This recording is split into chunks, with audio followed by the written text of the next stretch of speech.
ఒక మెడిసిన్. ఇది కేవలం డిజైన్ కాదు, దీని వెనక సైన్స్ ఉంది. కుండపై ఉండే ఈ చిన్న దీపం చీకటిని తరిమి కొట్టే జ్ఞానానికి సింబల్. ఆ దీపం ఆరిపోకుండా చూసుకోవడమే ఒక ఛాలెంజ్. ఈ బోనాన్ని మహిళలే తలపై ఎత్తుకుంటారు, ఎందుకంటే వాళ్లే శక్తికి అసలైన రూపం. వాళ్ళు నడుస్తుంటే సాక్షాత్తు అమ్మవారే నడుచుచ్చినట్లు ఉంటుంది. What a powerful visual.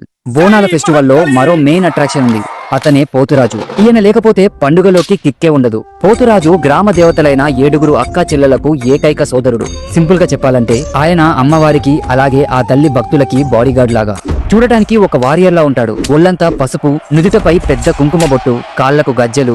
ఆయన లుక్కే అదిరిపోతుంది. ఆయన చేతిలో ఎప్పుడూ ఒక కొరడా ఉంటుంది. డప్పు సౌండ్ కు డాన్స్ చేస్తూ తనను తానే కొట్టుకుంటూ గాల్లోకి కొరడాను జులిపిస్తాడు. ఈ విన్యాసాలకు దుష్ట శక్తులు పారిపోతాయని నమ్ముతారు. ఊరేగింపులో పోతురాజు ముందు నడుస్తూ అమ్మవారికి భక్తులకు ఫుల్ సెక్యూరిటీ ఇస్తాడు. ఆయన ఎనర్జీతోనే జాతరకు అసలైన ఊపు వస్తుంది. పండుగ ఇంకా అయిపోలేదు. మరో 2 క్రేజీ ఈవెంట్స్ ఉన్నాయి, రంగం మరియు ఘట్టం. రంగం ఇది ఒక మైండ్ బ్లోయింగ్ ఈవెంట్. పండుగ మరుసటి రోజు పెళ్లి కాని ఒక యువతి వచ్చి మట్టి కుండపై నిలబడి భవిష్యవాణి చెప్తుంది.